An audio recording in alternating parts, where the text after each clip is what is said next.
Beautiful job.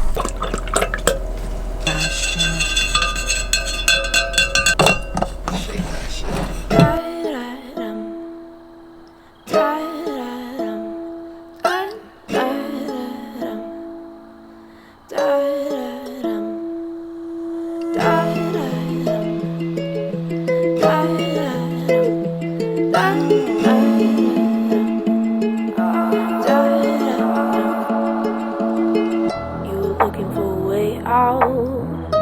Made you take the long route.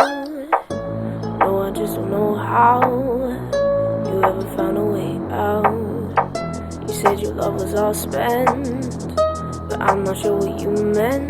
Cause you read the text that I sent.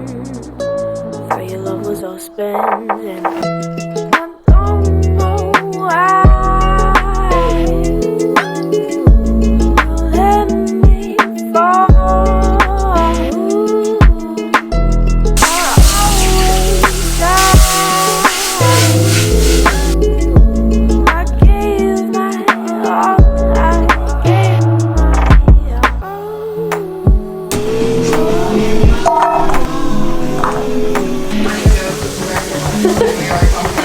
Just delicious.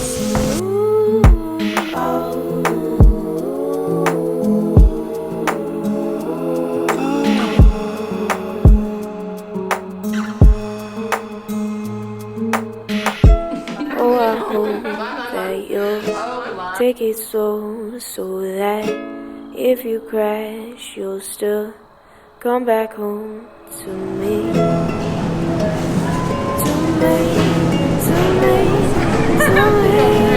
What are you getting this watermelon for? We're getting these watermelon for some piggies we're gonna see today at a sanctuary.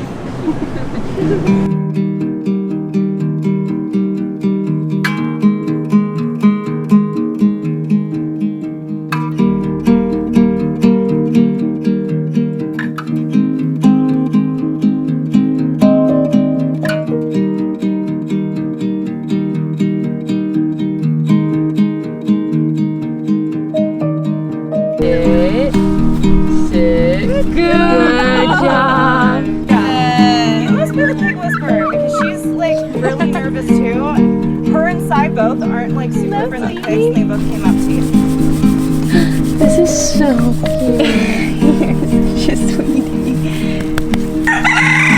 Yeah! 2, 3. Yeah. Oh, look at that! Come on, Hedwig. Here, you want some?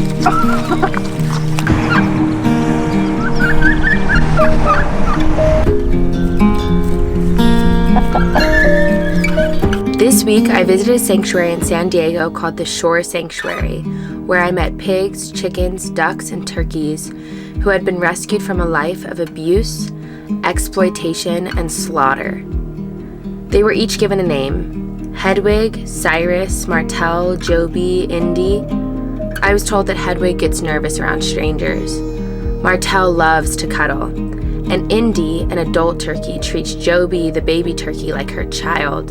They were treated like individuals with respect and love. And as I met these animals, I couldn't help but think of Zeus. The memory of Zeus dying has been replaying in my head over and over.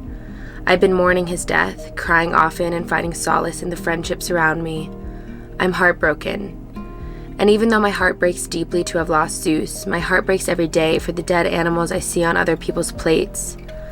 I watch as their lives are regarded so carelessly, their flesh cooked on a pan as if they're inanimate objects, as if they're something instead of someone. But Zeus was not an inanimate object, and anyone who knew him could see that. He was a friend and a family member. He was an individual. He had his own likes and dislikes and wanted to avoid suffering. Is it too crazy to believe that a cow, chicken, turkey, pig, fish, or duck would be similar?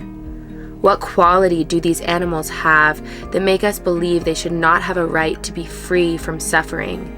The same wish we have for ourselves, for Zeus, and for companion dogs and cats. After I went to the sanctuary, I watched the documentary Dominion with Tori.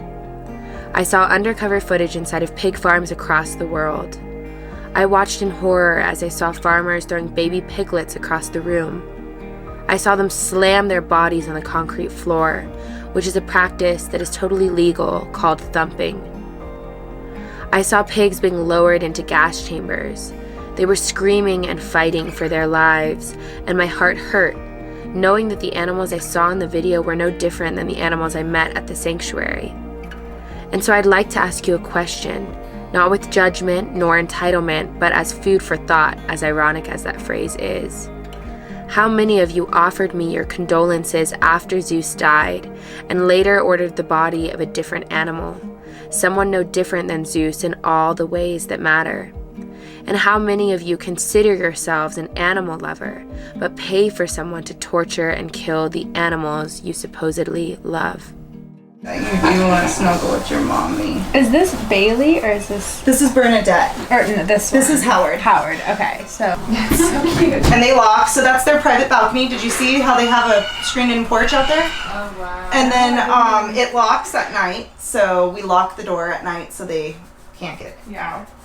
But Can they get in from that side? Yep. Into here. Okay. yeah, they come and go as they want. Oh. They're bad without companion pigs. Pigs are the best. They really are.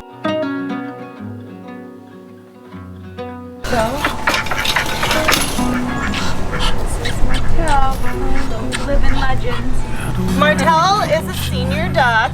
He came from Little Farm in Ojai. They're a native bird from Central America. They're not native here. They were brought to America as meat birds, unfortunately, and they're still really abused.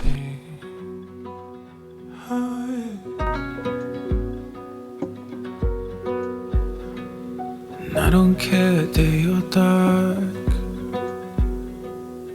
You can always have my heart. 'Cause ever since I tripped on you, to any other it's no use. Yeah, I've got a feeling How old are you? Hi. with you in mind.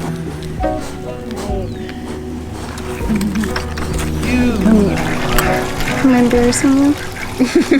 This is my soulmate. We have like shirts and stuff made of her. To California and nothing less. We're in a little Ramon vine. All coming to say bye. She got out of bed. Yeah, Bye, everybody. Bye.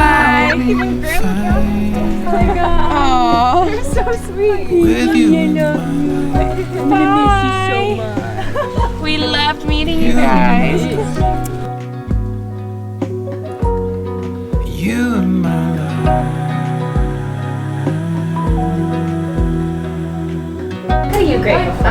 I'm grateful that they were just so welcoming back. I was like, Me up and down. Those fisheries where we have a better understanding of bycatch, the numbers can be alarming. And so to give you one example, in Iceland, in a 1 month fishery, that fishery caught 269 harbor porpoises, something like 900 seals of 4 different species, and 5,000 seabirds. And that's just one little fishery in one little part of Iceland. Taken across the world's oceans, the amount of bycatch is huge. What made matters worse was that this destructive fishery had been awarded for its sustainable fishing practice.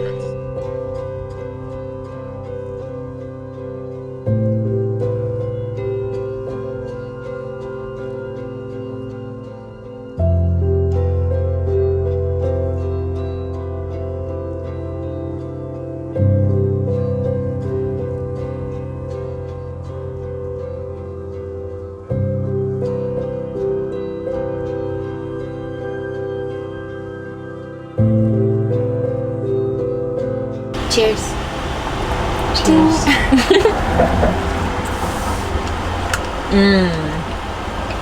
Wow. Why did it hit us at the same time? Wow.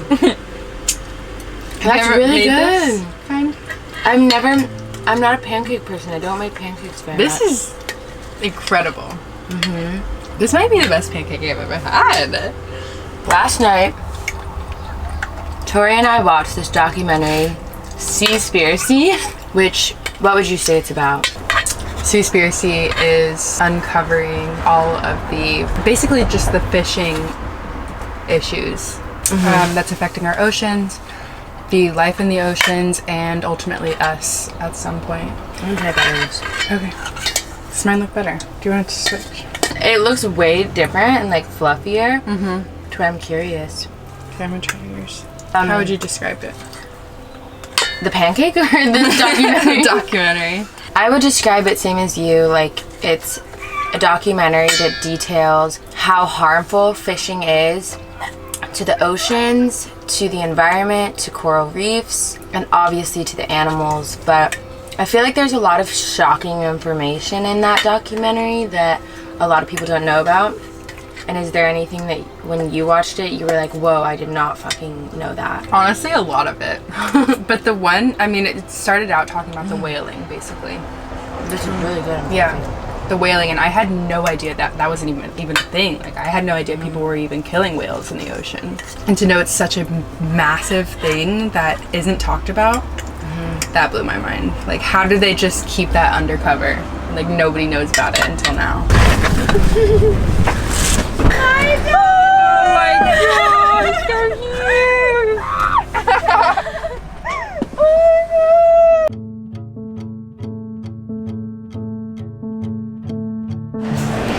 This is called a dirty hippie.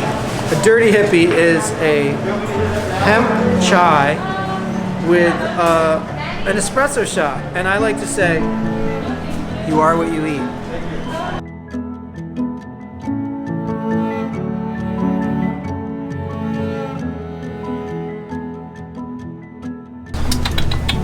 Are you gonna come down and say hi?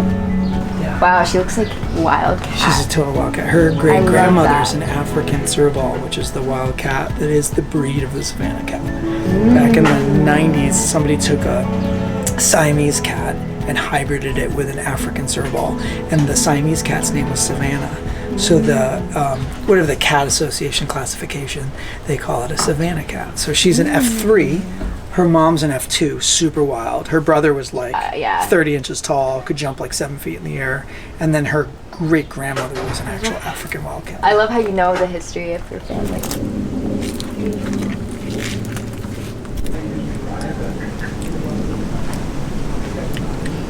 It tastes like, yeah, it's like bittersweet. The texture is really interesting, but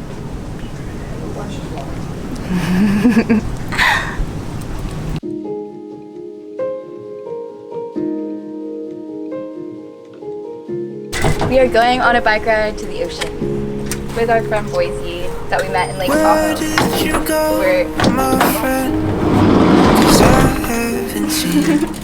Ready?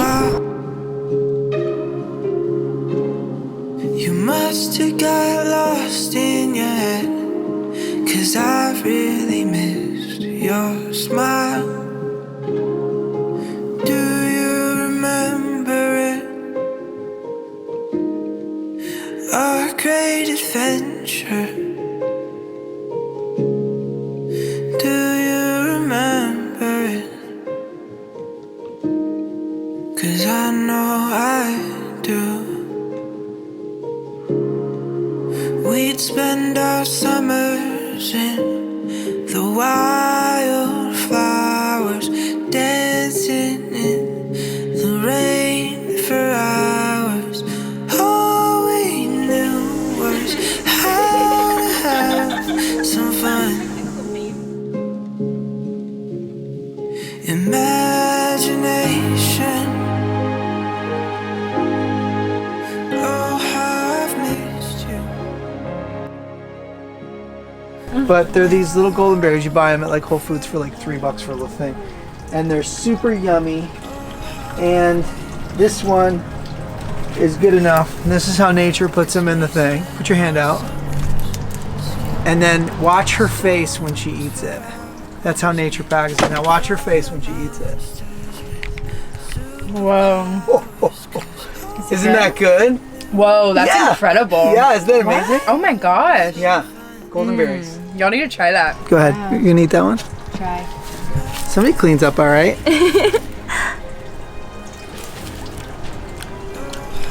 Was it a little tart? If it was a little tart, it's because it came off the vine. It didn't fall. They fall when they're really sweet. It's tart. Yeah. It wasn't, Mine wasn't tart at all. it wasn't quite. How's your heart? I want to know, how's your heart? While we're together until we're apart, I want to know, how's your heart? You say life's got you down, your mouth's a frozen frown, and the townspeople went and stole your golden crown. You ain't got many things to make you smile. Well, I drove all this way across the USA to ask you a question. If you don't answer, I'm staying. And that question again is... How's your heart? That's right, you guys know the words. Wow. How's your heart? How's your heart? We'd like to know, how's your heart? While we're together, 6 feet apart, I'd like to know, how's your heart? So next time, friends, when you're stuck in a rut and your failings all seem like a pain in your butt, in that long dark tunnel with no light at the end, begin to comprehend this blessed godsend by asking the question of yourself, then a friend, and that question again is... How's your heart? That's right. How's your heart? How's your heart? We'd like to know, how's your heart? While we're together until we part, we'd like to know, how's your heart? Final stanza. Well, this musical diatribe was to briefly describe what you'll find in the pages of a How's Your Heart guide to build a better humanity. One that's diversified and nationwide, suffering from hunger, addiction, and suicide. We can build it better together when you sing along with me. You know the words by now. How's your heart? How's your heart? We'd like to know, how's your heart?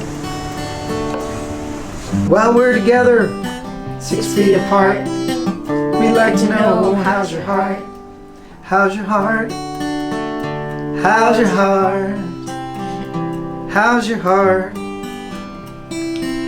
This is the pilot of the actual event that I'm going to be doing when I leave LA at the end of July for the lower 48 state How's Your Heart nationwide Build a Better Humanity tour. The first thing that happens to a hero on their journey is they receive this knock at the door. How many of you know what I'm talking about, that knock at the door? When life says like, hey, anybody in there? Come on, date this person, take that job, go to that college, sell that car, travel the world. That knock is the call to adventure, is what Joseph Campbell calls it.